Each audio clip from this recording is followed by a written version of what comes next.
Welcome back in, everybody. It's another edition of the First and Orange podcast, live and in color from West Virginia, except for, well, 2/3 of us at least. I'm Parker. That's Ryan. That's Troy. Two of us in West Virginia. Ryan's back in Denver holding it down. In fact, it's Thursday morning. He's headed to Nuggets Media Day, jack of all trades. Yeah. How's Lewisburg treating you? It's been great. I didn't realize I'd been here before until about a week before we got here. Cool little city. Closes down pretty much at 5. Yeah. Restaurants randomly open on random days, but it's pretty. It reminds me a lot of Cooperstown, New York, where I've covered Hall of Fame ceremonies, and my son played there in that Field of Dreams park back there. But it reminds me a lot of Cooperstown, but you would have to have a reason to come here. Yeah. It's a little out of the way. You don't end up here by accident. No, it's a little out of the way. Like I've said, you'd come here to take like your wife to the Greenbrier, to golf, or maybe you're entering rehab. Yeah. And looking to get off the grid. It's not rehab for the Broncos this week. They won in Tampa on Sunday. They came right up here to West Virginia, where apparently it had been dry. It is not anymore. It has rained constantly since we've been here. Obviously, left Tampa where Hurricane Helene is coming ashore later today. We're going to get rain here from that. Hopefully we get out of Dodge before that happens. But here we are, the Broncos spending the week here, obviously practicing at the Greenbrier right up the road in White Sulphur Springs. And as they get ready for the New York Jets, sort of like between East Coast games. And Ryan, we got news yesterday that Alex Singleton had torn his ACL. He's out for the season, obviously. Wore the green dot, called the defense for the Broncos, their leading tackler, a captain, all of that stuff. And it took us by surprise in part because he played the whole game. He tore his ACL on the 8th defensive snap of the game, played 49 after that, played every snap of the game. And then they found out Sunday night that he's out. Obviously a big blow for Denver's defense going forward. Yeah, that's a huge blow given the fact of how well they played against Tampa and how solid they've been overall through 3 weeks of the NFL season. Yeah, that's huge. And Bo Nix said it yesterday. I think that's a testament to who Alex Singleton is as a player, because you watched that game, you had no idea he tore ACL, and the fact that he played 100% defensive snaps in that game with a torn ACL is quite impressive. But moving forward, that's a big blow. Like there's no doubt about that. Yeah, Troy. So then, Troy, how do you Sean Payton talked about this a little bit. He's like, I don't care. It's not about one guy. It's just about sort of moving on. But if you're what do the Broncos do at inside linebacker? Because Singleton, not only had he played every snap this year, he hadn't come off the field for a defensive snap since week 3 last year. And the other guys that they've been rotating in there, Cody Barton, Christian Welch, have been rotational guys. Barton, neither of them have played more than 40% of snaps in a game so far this year. So how do you even sort of begin to piece together the middle of the defense now? Yeah, I mean, I'm guessing it's going to get a little more run for Cody Barton, but there's a reason he comes off the field in passing situations. Right. Obviously, Singleton's better than he is in pass, in the passing game, or he wouldn't come off the field like he does. I don't know how many snaps Barton's been on the field in actual passing snaps. So right. That's an adjustment. Do you ask a guy who just joined the team this offseason to wear the green dot? Would you move it to a safety? You guys would probably have a better idea on that. Like if Justin Simmons were still here, I think would you consider giving him the green dot? Would you give it to Brandon Jones? But he's new. Would it be PJ Locke? It complicates it. Because I always said they didn't need Alex Singleton and Josie Jewell, because for me they were similar players. Obviously they felt Singleton was more athletic. Man, you could use Josie Jewell today because he would have stayed on the field. But to Ryan's point, it's just the timing stinks because their defense is in a stretch. Even during the 5-game winning streak, they weren't playing this well in terms of the peripheral stats. It was just really takeaway driven. They just put it down these last few weeks. They gave up some yards on the ground to Seattle, but for the most part, I mean, they've played like a top 10 defense, and now you take the heartbeat away. And I wonder, and I hope I'm wrong, but when Cortland Sutton got hurt 2 years ago, not so much last year, the effect it had on that receiver room was real. Yeah. That's the thing I worry. It's the tangible. And I know coaches roll their eyes at this and fans roll their eyes at this, but Alex is that guy. He's that dude. He's the Patrick Swayze in Roadhouse. He's that character. And it's just not just the production. It's how he makes everything kind of fit. Yep. And I wonder about that. Who do you guys think plays? I mean, who gets the green dot? Yeah, it's going to be, I mean, I think you're right. Logistics is almost like the biggest thing you lose, like he's the central nervous system. And, I wrote the story last year about sort of what sparked their defensive resurgence in that takeaway spree. And Alex told me that a lot of it was the communication between Josie, Justin, and Kareem Jackson, where it was like, that he was like, we all talk before the snap on 97% of plays. And Alex already was the only one of that group left. Now he's out for the year too. And so not to say it can't work, it just is going to be now completely, entirely new faces trying to communicate this defense pre-snap and post-snap. It'll be interesting. They signed Quan Alexander and Zach Cunningham, 2 guys. Quan Alexander's played 105 games.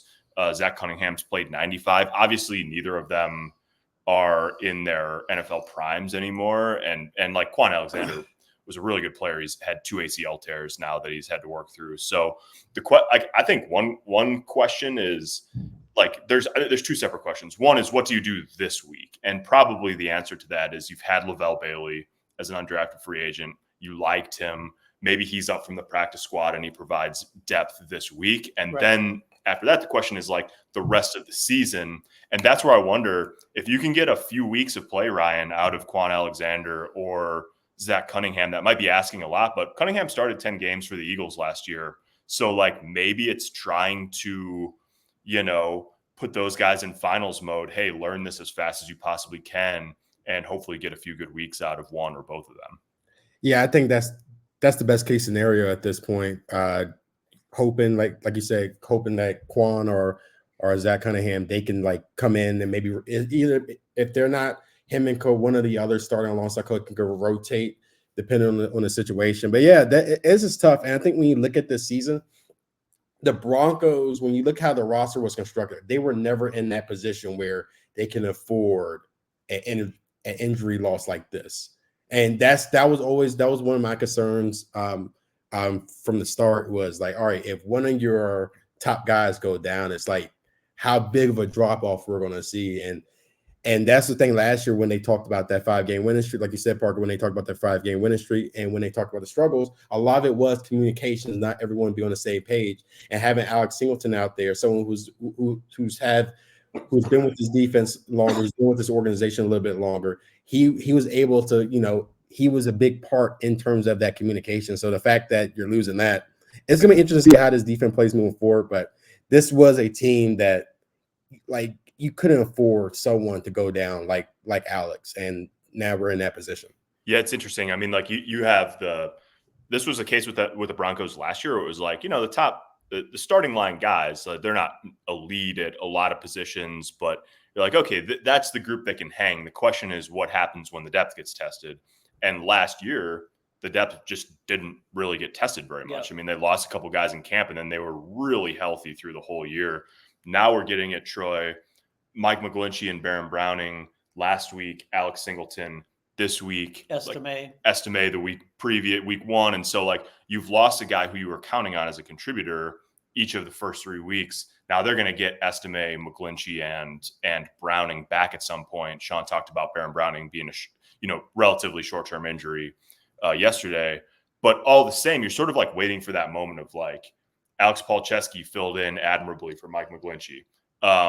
Tyler Bidet has filled a role that maybe, I mean, they're different size players. That Estime is like 3 times bigger than Bidet, but Bidet's given them juice in the run game.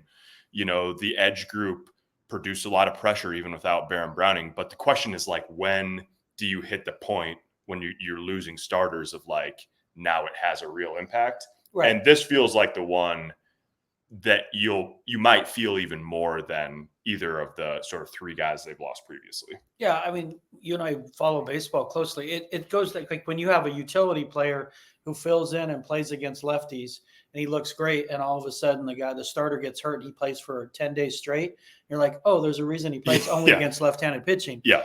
And you're starting to reach that inflection point where it's like role player, and against specific matchups, And the way Tampa Bay fell, like Palchevsky, and he need not apologize. No, but their defense was compromised. They're missing like 3 really good players, 2 inside. That's not his fault. But that was a nice week for him, as it turned out, to make his debut. You go against a middle linebacker or inside, however we characterize it, it's middle, kind of when they play nickel, against Aaron Rodgers. That's a little different. Yeah. That's where that communication, where Rodgers does more pre-snap than probably he might do the most pre-snap of any quarterback in the league. He might do more pre-snap than the offensive coordinator. Right. And so with his cadence issues and the way he's playing those games, that puts a lot on a guy who's never had the green dot. I can't imagine Bart never had the green dot in Washington. So that's where, we can lose guys and replace them, but sometimes it's matchup specific. Yeah. You can lose them against Tampa Bay with a compromised team, and now all of a sudden you're playing a Jets team that's feeling itself with a 40-year-old quarterback who's seen everything. It's not the time to lose Singleton. Yeah. I guess that's my point. The timing of losing Singleton was never going to be good. To lose him against Aaron Rodgers, not ideal. Yeah, not ideal. Ryan, obviously, we're talking about the way that Denver's defensive front can be compromised. They are, at this point, 3rd in the league in pressure rate through 3 games. They've generated a lot of heat on quarterbacks so far. So have the Jets. They're number 2 in that. So those are the 2 teams right behind Houston so far in the rate at which they've pressured quarterbacks through the first 3 weeks of the year. It might not have the buzz like Troy asked Sean yesterday about, is the Hackett stuff old news? And Sean was like, I hadn't thought of it until you asked, which, maybe not. But like Aaron Rodgers addressed it briefly yesterday, just for the record, ask him, have you thought about what happened with Hackett and Payton last year? And he said, well, sometimes in life you say stuff you regret. We've all moved on. It's old news. And it made it like it was a typical passive-aggressive shot at Sean Payton. Yeah, I'm sure Sean Payton regrets that. What he said. I'm like, I doubt he does. But anyway, let Parker finish. Yeah. There's no real drama. There's no real friction. I thought there might be with Rodgers because he didn't play last year. Right. Difference was Denver won. I think if Denver had beaten the Jets last year, Payton might have taken a shot at Hackett yesterday. Yeah, maybe. And I mean, even if Rodgers isn't talking about it, like he certainly wouldn't. It would certainly feel good for him to also get one in on Sean on Sunday. But point being, I mean, that whole anything off the field, there's not a lot of juice left in this, I don't think. But on the field, the drama, the juice is in the 2 defensive fronts. And how much damage can they do, because they've been 2 of the best so far this season. Oh yeah, Denver's front, their front 7 been playing lights out. Zach Allen, we saw DeAndre Tillman get 2 sacks against Tampa Bay. Jonathan Cooper has been balling. I think one of the things that's been the key to this is how well the secondary has held up on the back end, where they've been providing some really good coverage downfield, where it gives those guys up front some time to close in and get home on the quarterback. So that's just all around. They've just been solid. But yeah, you hit the point there. It's like the way they've been pressuring the quarterback this week, these first 3 weeks of the season, has been very impressive, because that was the issue last year. Like, Nick Benito got his sack production go up last year. Jonathan Cooper got his sack production go up last year. Only problem is you just didn't feel that consistent pressure. It's like quarterbacks had that time. Like, yeah, they were getting sacks, but like they were quarterbacks were hardly under duress against those guys. And now it's like almost every snap, it feels like they're just going at them. And I think it helps with adding guys like John Franklin Myers, Malcolm Roach rotating in. I feel like offenses have a little bit more to worry about and game plan more than just like last year. They were just, like Van Joseph said, last year they were just to focus on Zach Allen or focus on this other guy. But I think it's just been a good overall performance from the defense. And I think the secondary has also helped in terms of getting these pass rush numbers up as well. John Franklin Myers, obviously former Jet, spent the first 5 years of his career there. Troy, he did a good job yesterday of downplaying it. You could tell almost like he was like, I sort of want to, but I'm not going to open the can of worms on the Jets. But he's obviously been a great addition. And it's one of those things where, like the Jets, they're in a much different situation. They've looked good the last 2 weeks. They're 2-1. And yet at the same time, it's like they traded John Franklin Myers to the Broncos for virtually nothing, because they had to dump salary because they had acquired Hassan Reddick, who now is not playing for them because he wanted a contract extension from the start that they haven't given him. So he's holding out. So now they have neither of those guys. and they're about to go against one of them who's playing at a very high level. Yeah, I wanted to ask Franklin Myers. I don't know him as well yet, but he's like, how do you think Reddick's doing as your replacement with the Jets? And even Rodgers took a shot at Reddick on the Pat McAfee show by proxy with his agent, because there was a tweet of the Jets vibe. It was a story about how agents think, what's the vibe around the Jets, and the source said the vibe's terrible. Rodgers is in control, and it's just not a great place to be. And Rodgers says, "Well, we know that came from Hassan Reddick's agent." And I was just like, man, because there's still a chance he comes back. But yeah, Franklin Myers, he had a chance to take a shot yesterday, and he did I love those guys, but nobody's friends on the football field. Like he was getting there, and then I think he realized it wasn't worth it. But it's fascinating because the Jets, when they traded for him, he said he wanted a deal. They talked to the agent, and then it sounds from me following the story, the agent said, we need this before he reports. And the Jets, I guess the way they do business is, we're not going to negotiate with you until you report to the building. Because that's what's crazy. He hasn't even reported to their building. He hasn't even, He's never been there. He hasn't even put it in Google Maps probably. Yeah. Like, how do I get there? Do you get a hat and a sweatshirt? They send it to him? That's what's weird. It's not like he got there and did a hold in. He's never been in the building, and they needed him. Right. I mean, he's a really nice player. I mean, he's like third in sacks, I think, the last couple of years in the NFL. But yeah, Franklin Myers is giving him a nice push. And to your point, you brought up the secondary, Ryan. I want to get to a point where, because Moss is off to a great start, where he gets that first pick and he's like, "You got Moss." We're going to say it in the press box together. We need it to be a home game. He's playing really well. And I mean, I thought he was going to be functional watching him in camp. But man, if this is who he is, they got something. Because then you don't have to next year worry about addressing corner early in the draft. Right. Tackles open, edge rushers open. To have that off the board finally after Ojemudia, other picks that have missed, that would be something. Yeah, Ryan, Troy and I were talking about this last night. I mean, when you think about, and it's early, like Riley Moss, you want to see him stack it for a month and then 2 months and then the whole season and then 2 years. Obviously, there's stages to a player's development, but with the start he's off to now, you can squint and see a world in which, Pat's one of the best corners on the planet. He's, there'll be another one on the field Sunday in Sauce Gardner with the Jets. But, Pat's as good as it comes in the NFL. Jaquan McMillan's off to another great start this year. He's a guy who a lot of teams would take as their nickel.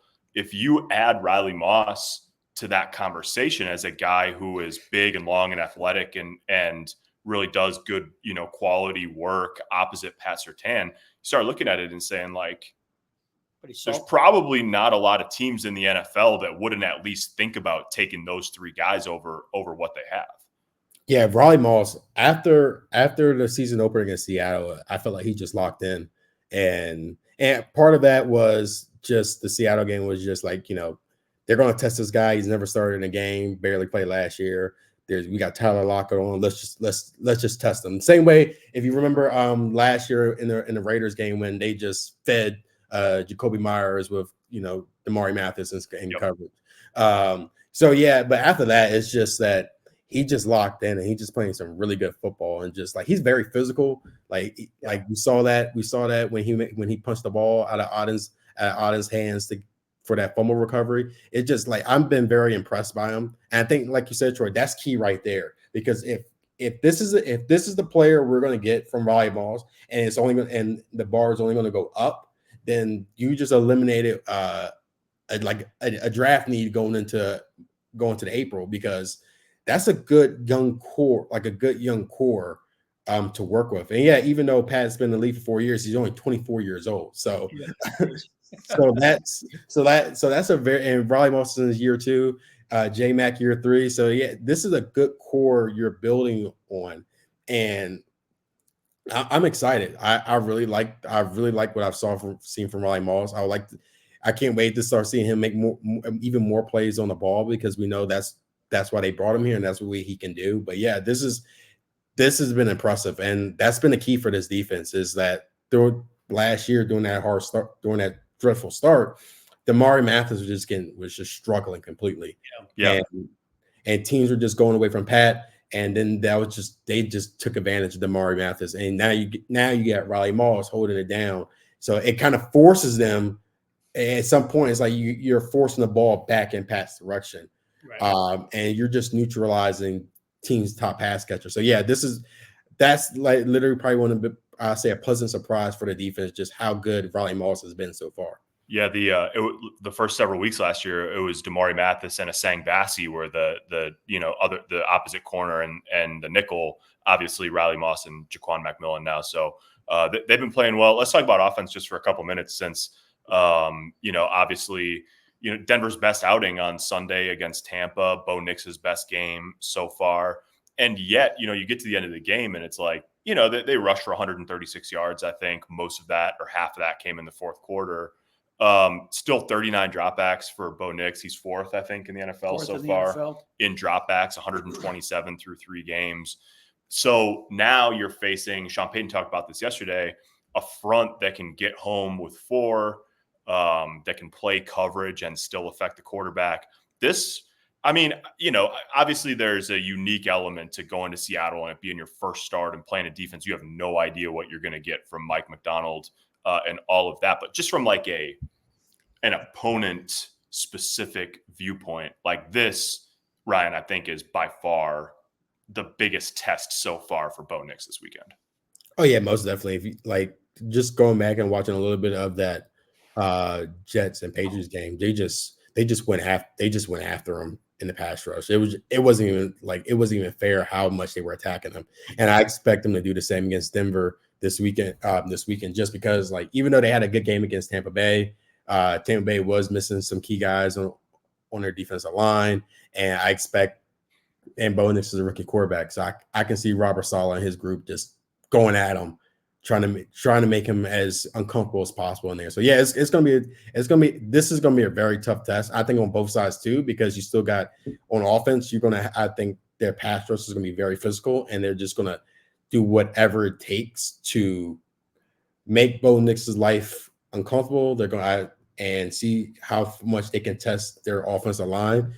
Is the offensive line we saw last week a reflection of what we're going to see moving forward, or that was just like a one-hit wonder and we're going back to what we saw 2 games prior? So I think this would be a huge test, and even on defense when they got to deal with those 2 running backs in Breece Hall and Braylon Allen. So we talk, the Broncos defense made some strides in the run game, but you got 2 guys that can attack you in the run and the pass game. And Braylon Allen, even though he's very young, he has a lot of potential. I think he's going to be a really good player. So yeah, this is going to be one of their biggest tests thus far.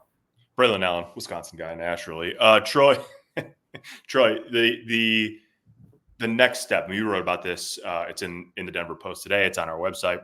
Like, what is the key for Bo Nix? I mean, against the Jets, sure, but just like now you've seen a little bit of what they want the picture to look like. How do you go about sort of like, just even if it's baby steps, like what do the next steps look like for him? Yeah, but I just think a lot of this is on Sean Payton to protect him and customize this, because Parker and I were joking, like, it's mentally he's PhD level, and then physically in some of the mechanics stuff, he's in high school. Like he's trying to force this acceleration full throttle that you've got to let him catch up physically so his mechanics catch up, because I do think he can handle the playbook. He doesn't look overmatched. The spotlight doesn't look too big, but Payton continues to put him in positions. Again, 127 dropbacks. If they do 40 dropbacks against the Jets, I mean, is he going to escape that game healthy? Right. Like, they hit you.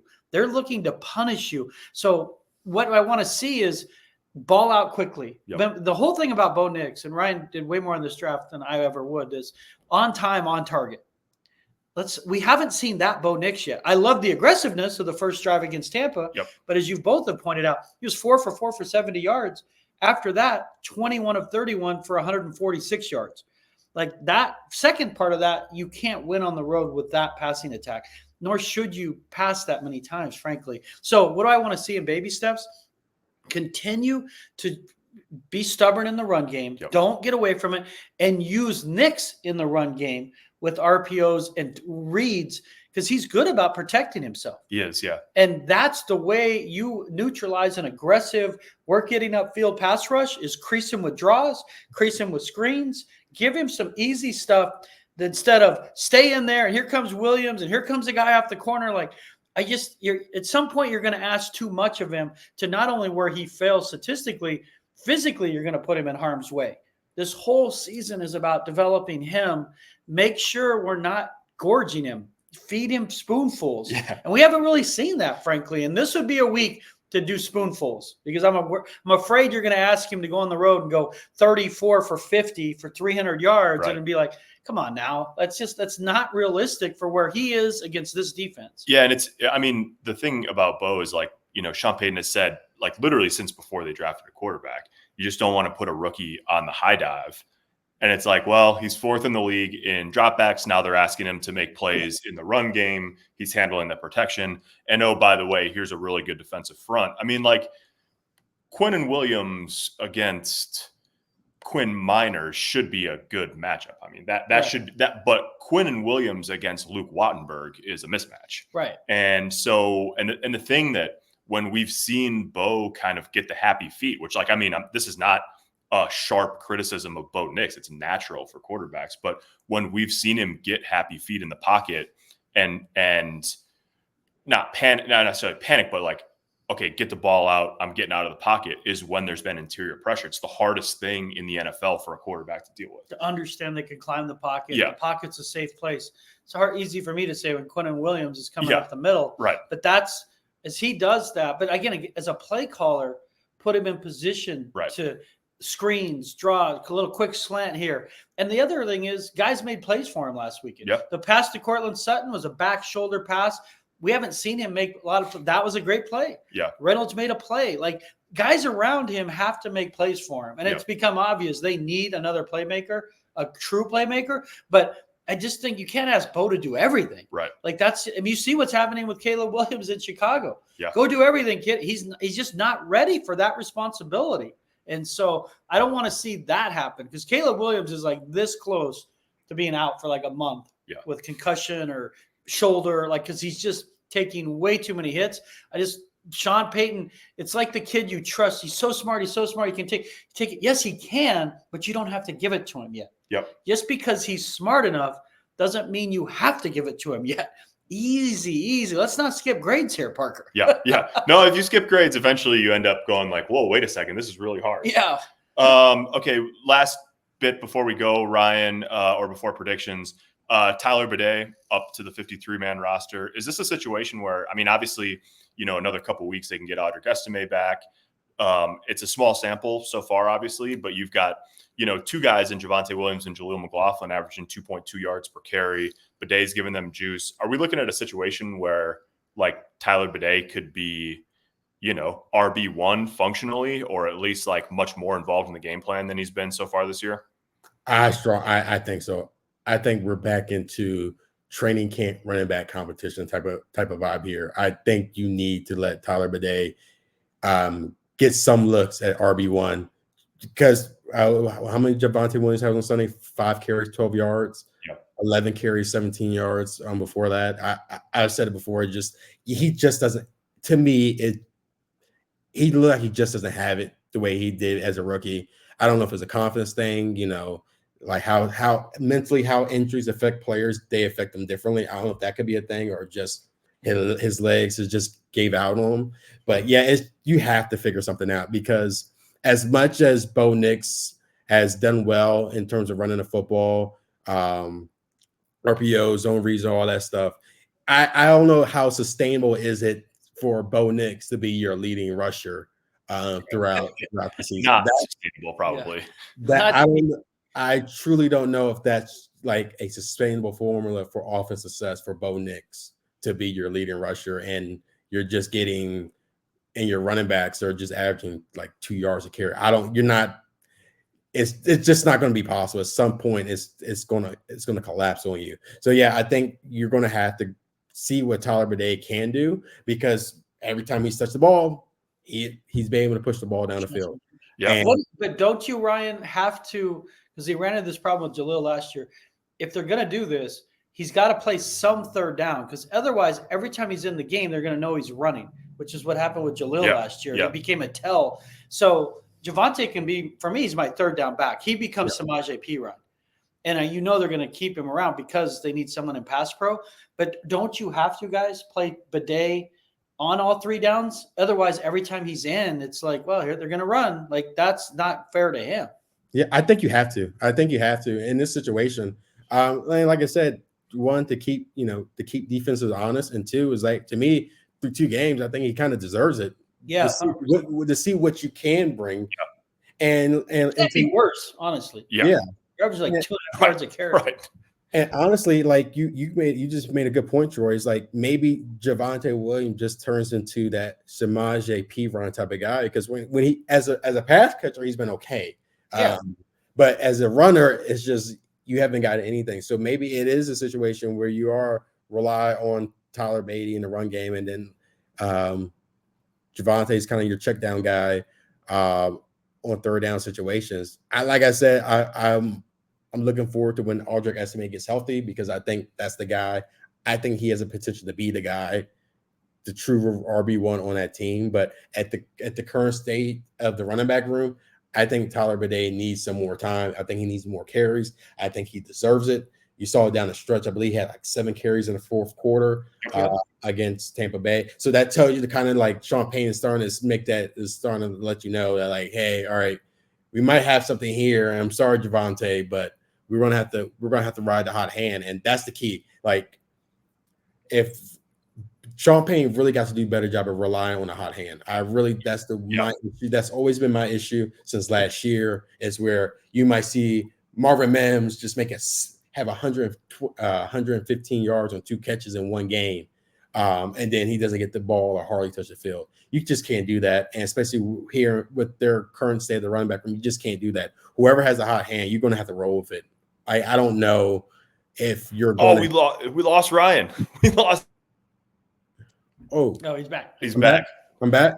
All right. Yeah, we're having connectivity issues in West Virginia. This is going to make for great podcasting. So, finishing what I was saying is, like, I just don't think you can afford just, all right, let's see if Javonte Williams give us another time. Let's try it again. This has been going on since last year. This is not like he's been struggling since like last year. This has nothing been new. It just has been really, really bad to start this year. So yeah, I think 3 yards a carry over his last 12 games, right? Yeah, 13. Yeah, he hasn't hit 4 yards a carry in 13 straight games. Yeah, that's tough. It's not good. He's a great guy. Root for him, but you can't. It's a meritocracy in the NFL. Yeah. I mean, you just, at this point, if you got a guy who's producing, I mean, especially with the way the roster is constructed. I mean, you got a guy that's producing, you got to just let it ride until he's not producing for you. Yeah, we don't have the luxury of guys who are good not playing. Right. Quickly, Ryan, we should do this, wrap it up before our connectivity runs out. Maybe it's still like where you get like metered internet in West Virginia or something. Not sure, but predictions. What do you think? Broncos, Jets, Sunday, MetLife Stadium. I'm probably gonna be different from everyone. I'm gonna predict the Broncos upset. I got the Broncos winning 23-20. I really like what I've seen from the defense. I think their pass rush is gonna be. I think their pass rush is gonna continue their solid play, and I think Bo Nix and the offense is gonna make it. It's gonna come down to the wire, but I think they're gonna make enough plays to win the game. I think they have a lot of momentum coming off of Tampa Bay. They have a ton of energy, and I think they're gonna feed off of that. And I'm kind of getting similar vibes from that Buffalo Bills game last year, where no one's anticipated them to win. Next thing you know, they figure out a way. I think this team is going to figure out a way in MetLife and come away with the win. Troy. I think they're going to play competitively. The Singleton injury is difficult to overcome in a short week, kind of a weird week to prepare. I believe they're going to be in the game, but I see them losing 2017, a very close competitive game.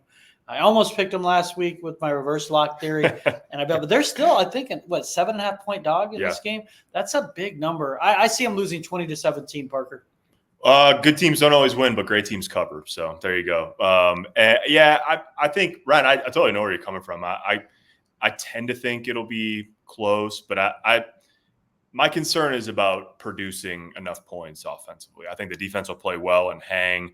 They've given up a 60-plus yard touchdown run to Breece Hall each of the past 2 years. I forgot about that. You don't want Breece Hall galloping in the open field at MetLife. but I think they rushed for 207 or something like that. 235 last year, 407 yards total with a bad offense. Zach Wilson was running it then. I just think it's not a great matchup, and I think Denver will struggle to score points. So I've got the Jets 24-13, and just at one of those games where it's like let's get home, regroup, and get ready for back-to-back division home games. That'll do it from West Virginia, Lewisburg, West Virginia, White Sulphur Springs, just down the road. Are you Happy Tomato tonight? Is that what you're trying? No, the Humble Tomato? No, tonight's Thursday Night Football. Oh, Thursday Night Football. Yeah, we might be back at Hill and Holler. There's a restaurant here, Ryan, called Hill and Holler. Okay. Humble Tomato is Mexican food. I would like that, but I don't know if that's. I don't know. We'll have to figure out where we are. Yeah, strategically. Maybe Humble Tomato, and then you just go to Hill and Holler to watch the football. Yeah. Or Ryan, we might be on Hurricane Watch and come straight home and right. So Friday. So with that, after Sean Payton's last word on the presser Friday, it's going to look like we're worried we're going to get caught in the cell. And Parker drove through some pretty nasty white knuckle weather, like the last 5 miles in here. And it's supposed to be much worse than that. I don't want to. We could just. I don't want to put him through that. We could just kayak back to DC tomorrow. Yeah, we're going to be hydroplaning down to Dulles. Not good. Well, for more on the adventures, you'll just have to tune in next time. For Ryan, Troy, I'm Parker. All the latest, denverpost.com/Broncos. Thanks for watching. Thanks for listening. We'll talk to you guys next time.